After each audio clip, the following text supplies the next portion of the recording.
Hello students of 10th standard, we have started the lesson that is nothing but life processes in living organism part first. In that we have seen the various cycles that are nothing but glycolysis, then again TCA cycle and electron transfer chain in the mitochondria that we have seen. Today we are going to see a new point, that is nothing but a process of energy production through the aerobic respiration. Before going to this, what is aerobic respiration? That we should know. The respiration which is carried out in presence of an oxygen is called as an aerobic respiration, and the respiration which is carried out in absence of oxygen is called as an anaerobic respiration. Now today what we are going to see here, the process of energy production through the aerobic respiration. So we know that various nutrients we are taking whenever we are taking the meals. From that the one important source of energy, that is nothing but the carbohydrates. Carbohydrates undergo the glycolysis. Glycolysis is a process in which there is a breakdown of a glucose. After eating or after consuming the carbohydrate, it is converted into glucose, and the lysis of the glucose, or you can say the glycolysis means what? The lysis of the glucose is done, and the glucose is converted into pyruvic acid. Pyruvic acid is further converted into acetyl coenzyme. The acetyl coenzyme enters the Krebs cycle in mitochondria and gives us CO2, H2O and energy. So similarly here, at this time, whenever we are consuming the food, we are also consuming the lipids, or you can say proteins. The proteins are converted into amino acids and the lipids are converted into fatty acids. Both of these fatty acids and amino acids are converted into acetyl coenzyme, and this acetyl coenzyme enters the Krebs cycle, and in Krebs cycle we get, after Krebs cycle we get CO2 plus H2O plus energy. The next is nothing but the anaerobic respiration in the living organisms. Whenever you are seeing this, there is, see, by carbohydrates we are getting the glucose. After glucose, what is done here? The glycolysis of the glucose is done. Then this glucose is converted into pyruvic acid. Pyruvic acid undergoes fermentation, and then the different products like vinegar and vitamins are created there.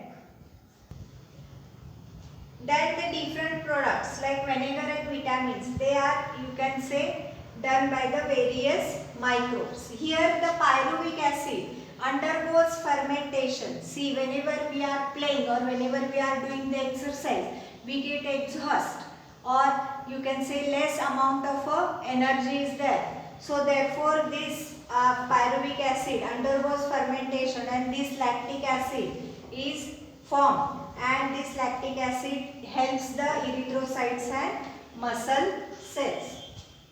Next comes here, pyruvic acid undergoes fermentation and there is a creation of an alcohol. Alcohol, further the yeast fermentation is done. The next point we are going to see, that is nothing but energy production in microorganisms through anaerobic respiration. So we are going to see here, what, see first, energy production in microorganisms through the anaerobic respiration. Now see here, some organisms cannot live in presence of oxygen. That means there are some organisms which cannot live in presence of oxygen. That means, what does it tell? That these organisms do not use the oxygen. Example, see here, many bacteria. There are many bacteria which are not using the oxygen. Such living organisms have to perform anaerobic respiration. That means if any organism is not performing or is not working in an aerobic respiration, then it has to undergo or it has to perform the anaerobic respiration. So why it has to produce or why it has to do the anaerobic respiration? Because it has to produce the energy. Because for the sake of the energy production, what it has to do? It has to do the anaerobic respiration. Now what happens actually here? Glycolysis.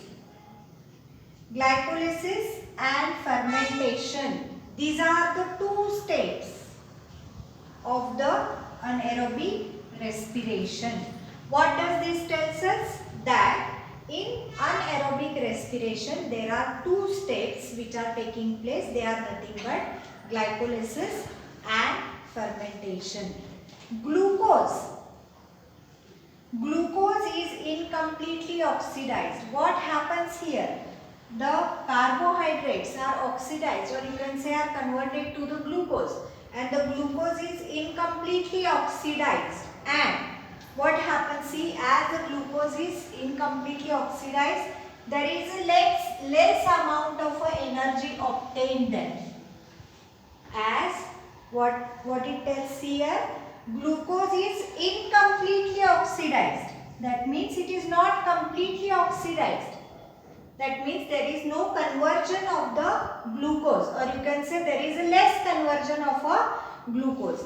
And as there is a less conversion of glucose, there is a less amount of energy which is obtained in this type of respiration.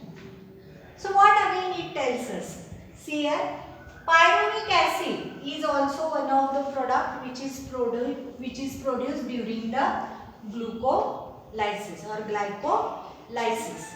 Now it is converted into organic acid. So whatever the pyruvic acid is formed during the glycolysis, it is converted into organic acids, or you can say into alcohol.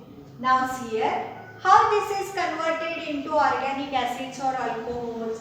With the help of some enzymes, whichever the enzymes that are present in this, you can say, process. Such process is some enzymes are present in this process, and this process is called as a fermentation.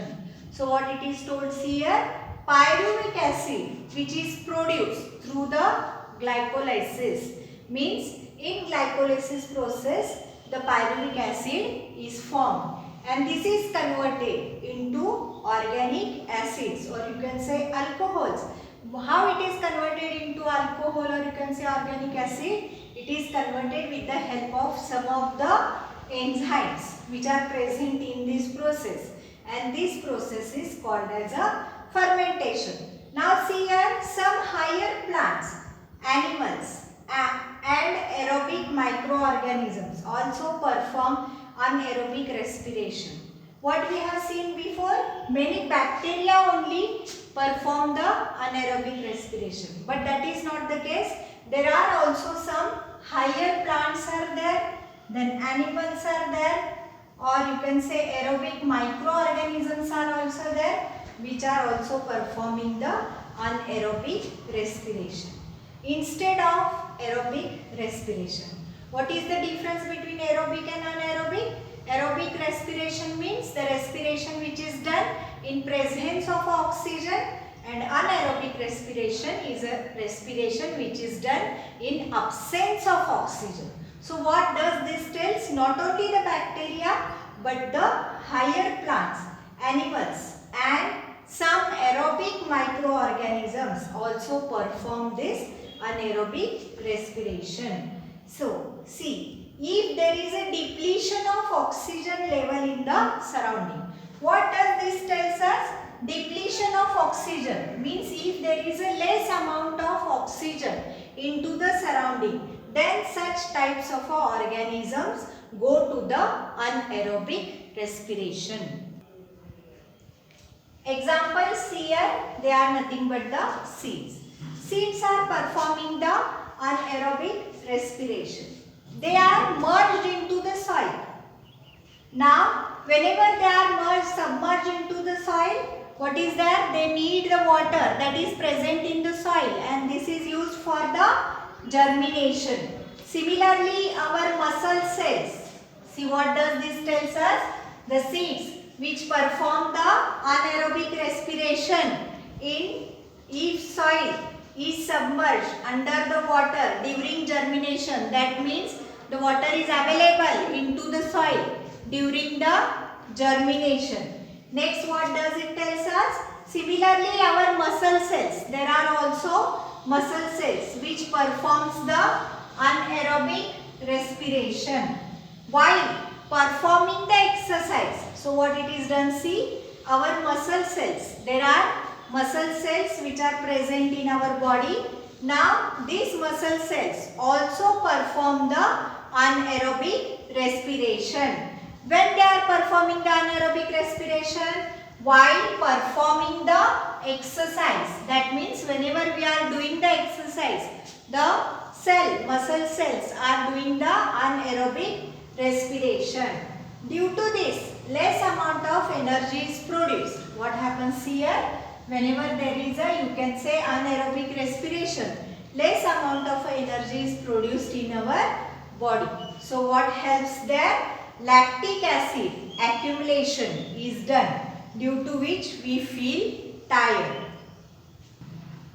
In today's lecture, we have seen the aerobic respiration, anaerobic respiration and energy production in the microorganisms through the anaerobic respiration. The further points we will see in the next lecture.